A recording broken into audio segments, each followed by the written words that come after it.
Ok, vamos lá. Hoje a gente vai fazer um mergulho numa das viradas de roteiro, assim, mais dramáticas da história antiga. E que virada, hein? A decadência do reinado de Salomão.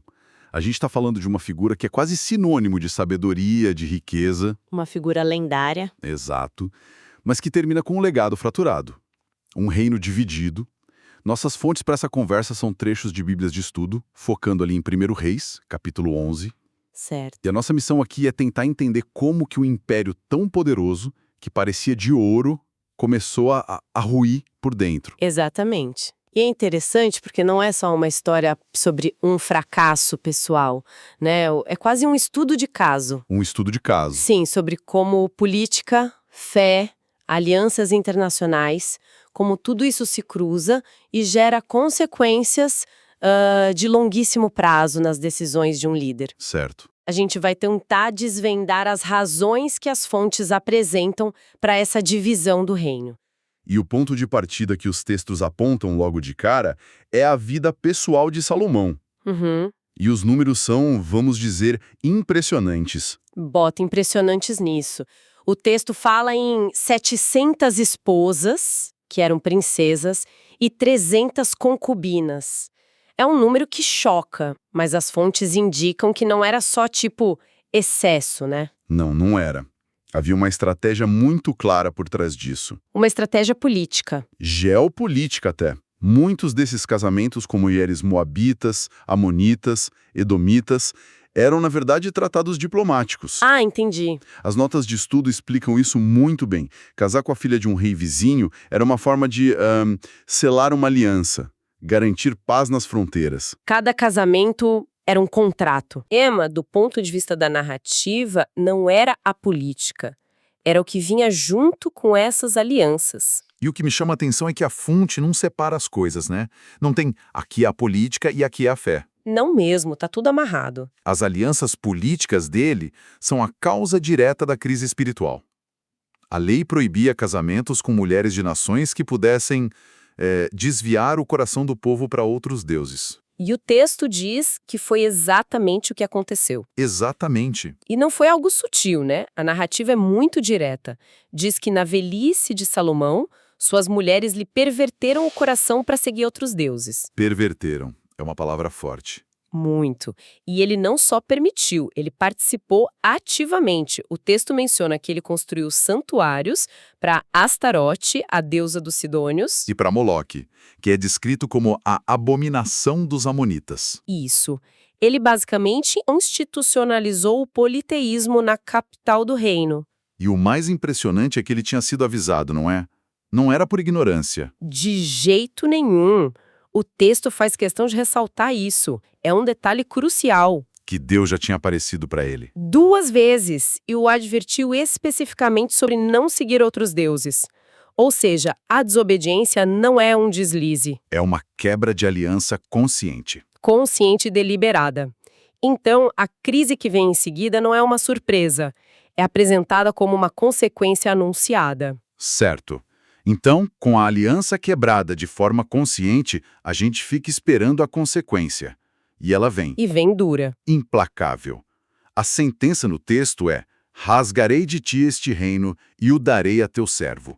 Essa imagem de algo sendo rasgado é muito forte. É uma linguagem de deposição mesmo. A autoridade real ia ser arrancada dele. Mas, Mas, logo em seguida, vem uma ressalva que, olha, molda todo o futuro da nação. peraí, aqui tem algo que parece uma contradição. Se a quebra foi tão grave, por que a punição não foi total? Por que não tirar tudo dele e da família? Essa é a grande tensão no texto. É o choque de 2 promessas divinas. Como assim? Por um lado, tem a aliança com a nação, que é condicional. Se obedecer, prospera. Se desobedecer, é punido. Salomão quebrou essa. Certo. Mas, por outro lado, tem a promessa incondicional feita a Davi, de que a linhagem dele sempre teria um descendente no trono. Ah, A divisão do reino é a solução narrativa para conseguir honrar as 2 coisas ao mesmo tempo. entendi. Então a punição vem, o reino é de fato rasgado, mas Mas não por completo. uma parte é preservada por amor de Davi. Isso. É daí que vem aquela ideia de manter uma lâmpada acesa em Jerusalém, que o texto fala. Exatamente. A lâmpada não é para salvar Salomão. É para manter a promessa a Davi acesa, mesmo que seja só uma chama pequena. Certo, o julgamento cai sobre o reino dele, mas a promessa dinástica de Davi continua. Continua, ainda que de forma reduzida. E isso prepara o cenário para tudo que vem depois.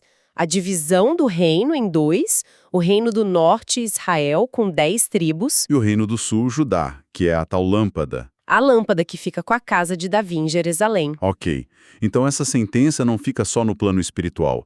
A narrativa mostra como ela começa a se materializar em problemas bem reais, bem políticos. Uhum. Quem são essas primeiras rachaduras que aparecem no Império? O texto é claro, diz que Deus levantou um adversário contra Salomão.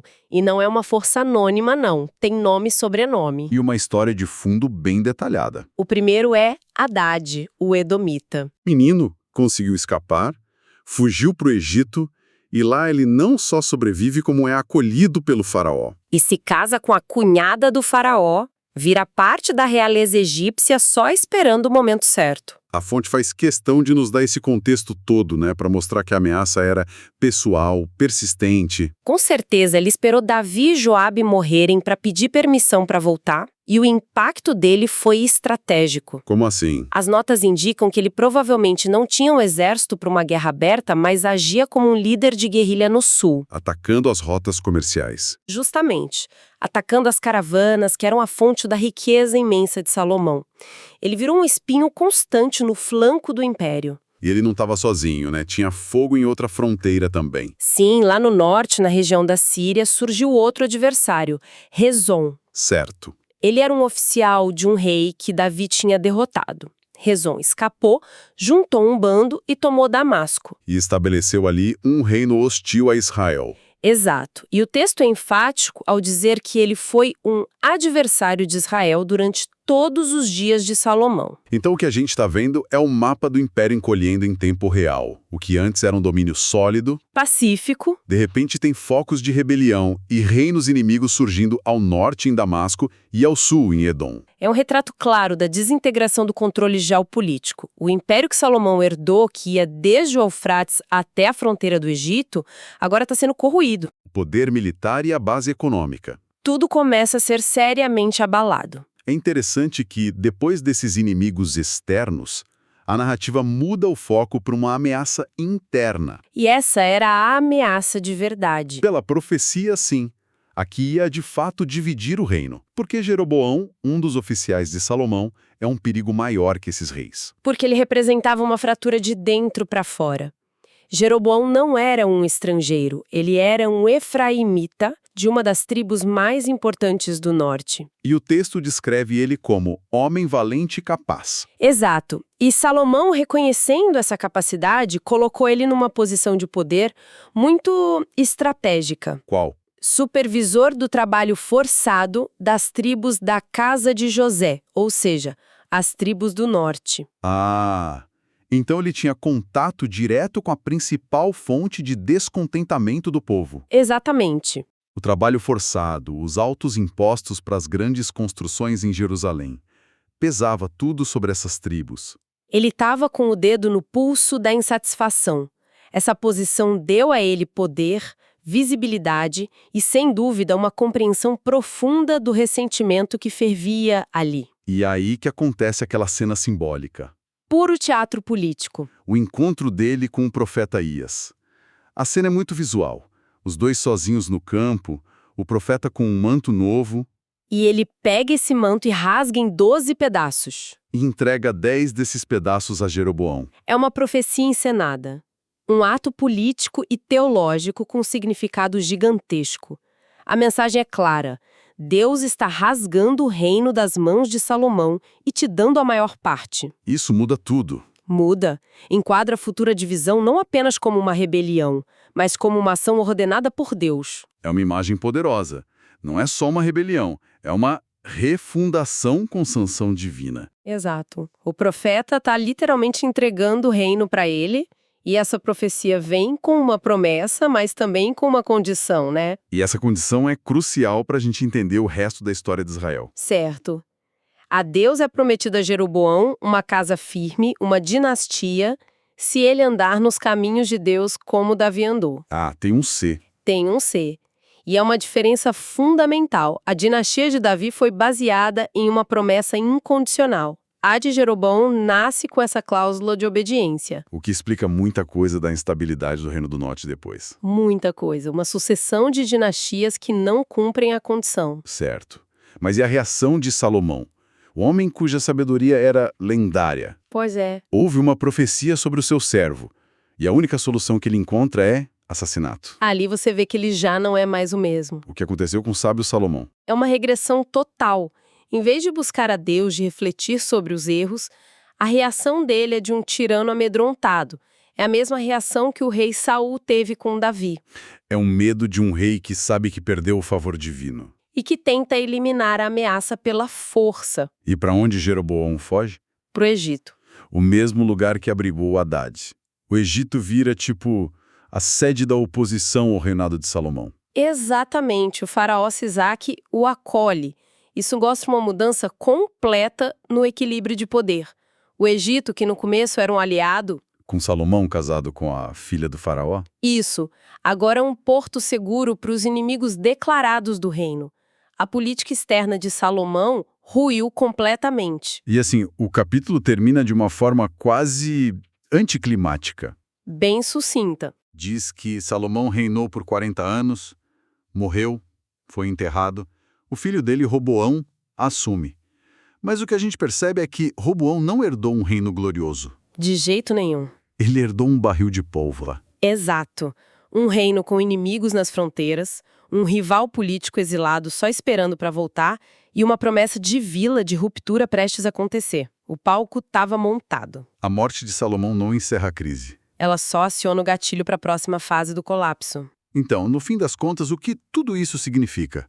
A gente passou pela história de como um reinado de ouro, marcado pela sabedoria, pela paz, implodiu de dentro para fora.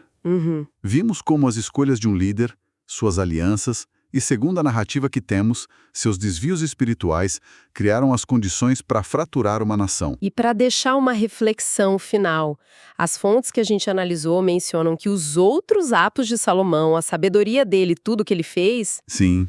foi escrito no livro da história de Salomão. Este era provavelmente um registro oficial da corte, um documento que hoje está perdido. Perdido. Sim. E a narrativa que sobreviveu, que é a que a gente discutiu, foca intensamente nas falhas religiosas como a causa da divisão. Certo. Aí fica a pergunta: o que mais esse livro perdido nos contaria? Que outras queixas estariam detalhadas ali? Queixas talvez mais terrenas? Exatamente. Será que a gente leria sobre o peso dos impostos para as tribos do norte, sobre o ressentimento por décadas de trabalho forçado para construir palácios em Jerusalém? Talvez sobre as tensões políticas por um poder tão centralizado na capital. Pois é, em detrimento das outras tribos. A fonte que temos nos dá a perspectiva teológica, mas que outras vozes, que outras perspectivas nos ajudariam a entender por que 10 tribos estavam tão prontas para romper com a casa de Davi na primeira chance que tiveram? Essa é uma boa pergunta. É uma pergunta que a história, como nos foi contada, deixa em aberto.